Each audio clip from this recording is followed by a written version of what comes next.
नमस्कार दोस्तों, आपका हमारे YouTube चैनल पर स्वागत है। आज मैं आपको दुर्गा सप्तशती के द्वितीय अध्याय के बारे में बताऊंगी। आइए सुनते हैं। ऋषि बोले, प्राचीन काल में देवी देवता तथा दैत्यों में पूरे 100 वर्षों तक युद्ध होता रहा। उस समय दैत्यों का स्वामी महिषासुर था एवं देवताओं के स्वामी इंद्र थे। इस युद्ध में देवताओं की सेना महाबली दैत्यों से हार गई। तब सभी देवताओं को जीतकर महिषासुर इंद्र बन बैठा। तब हार कर सभी देवता ब्रह्मा जी को अग्रणी बनाकर वहां गए जहां विष्णु और शंकर विराजमान थे। वहां पर देवताओं ने महिषासुर के उपद्रव के बारे में बताया। उन्होंने कहा कि महिषासुर ने तो सूर्य, अग्नि, पवन, चंद्रमा, यम तथा वरुण इत्यादि अन्य सभी देवताओं के अधिकार छीन लिए हैं और स्वयं ही सबका राजा बन बैठा है। उसने सभी देवताओं को स्वर्ग से निकाल दिया है। देवता पृथ्वी पर मृतों की भांति विचर रहे हैं। उसके वध का कोई उपाय कीजिए। इस प्रकार मधुसूदन तथा महादेव जी ने देवताओं के वचन सुने तो क्रोध से उनकी भौहें तन गईं। तब भगवान विष्णु के मुख से एक महान तेज प्रकट हुआ।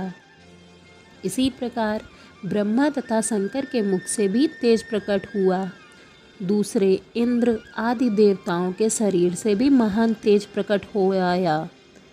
सभी तेज मिलकर एक हो गए। वह तेज पुंज इतना उग्र था जैसे कि जलता हुआ पहाड़ हो। देवताओं ने देखा कि उनकी ज्वालाएं सभी दिशाओं में फैल रही हैं। जब वो एक हुई तो एक नारी का रूप ले लिया। महादेव जी के तेज से उसका मुख प्रकट हुआ। यम के तेज से उनके केस प्रकट हुए। विष्णु के तेज से उस देवी की भुजाएं प्रकट हुईं। चंद्रमा के तेज से दोनों स्तन, इंद्र के तेज से कटि प्रदेश, वरुण के तेज से जांग, ब्रह्मा के तेज से दोनों चरण, सूर्य के तेज से चरणों की उंगलियां, वसुओं के तेज से हाथों की उंगलियां, कुबेर के तेज से नासिका, प्रजापति के तेज से दांत, अग्नि के तेज से 3 नेत्र, संध्या के तेज से दोनों भौं, वायु के तेज से दोनों कान उत्पन्न हुए। इसी प्रकार समस्त देवताओं के तेज से भगवती प्रकट हुई। प्रकार सभी देवताओं के तेज पुंज से प्रकट हुई देवी जी को देखकर महिषासुर से पीड़ित समस्त देवता प्रसन्न हुए। महादेव ने देवी जी को अपने त्रिशूल से शूल निकाल कर दिया। श्री विष्णु जी ने अपना सुदर्शन चक्र प्रकट करके दिया।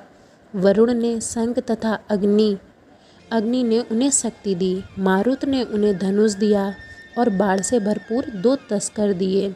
देवराज इंद्र ने अपने व्रज से व्रज पैदा करके दिया। फिर इंद्र ने ऐरावत हाथी से घंटा दिया। यमराज ने काल दंड से दंड प्रदान किया। सागरपति ने रुद्राक्ष की माला दी। सूर्य ने भगवती को रोमकूपों से अपनी किरणें प्रदान की। काल ने तलवार और उत्तम ढाल दी। क्षीर सागर ने हार तथा कभी न पुराने होने वाले 2 वस्त्र भेंट किए। इसी प्रकार चूड़ामणि, दिव्य कुंडल तथा 2 कड़े भी भेंट में दिए।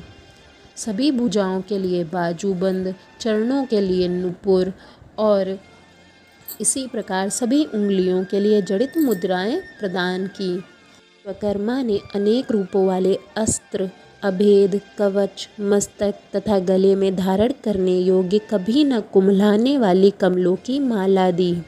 जलादि ने उनको बहुत सुंदर कमल दिया।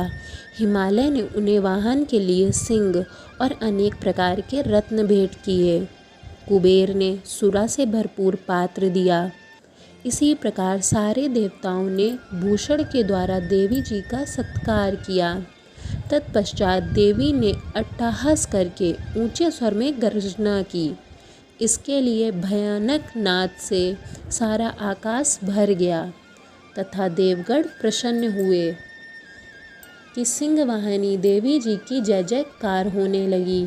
मुनियों ने भक्तिभाव से नम्र होकर देवी जी की स्तुति की। हर देवताओं के शत्रुओं ने सारी त्रिलोकी को क्षोभग्रस्त देखा। तब वे अपनी सारी सेनाओं को कवच आदि से तैयार कराकर अस्त्र शस्त्र लेकर झट उठ खड़े हुए। महिषासुर क्रोध में आकर बोला, अरे ये क्या हो रहा है। इतना कहकर सभी दैत्यों के साथ घिरकर उस सिंहनाद की ओर भागा, जहाँ जाकर उसने तीनों लोगों को अपनी तेज से प्रकाशित करती हुई देवी को देखा। उस देवी के चरणों के भार से पृथ्वी दबी जा रही थी। माथे के मुकुट से आकाश पर रेखाएं पड़ती जा रही थीं। देवी जी के साथ उन दैत्यों का युद्ध आरंभ हो गया। नाना प्रकार के अस्त्र शस्त्रों से प्रहार से दसों दिशाएं भर गईं।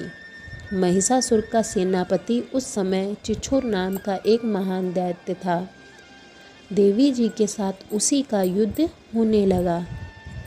इसी प्रकार अन्य दैत्य भी युद्ध में उतर आए।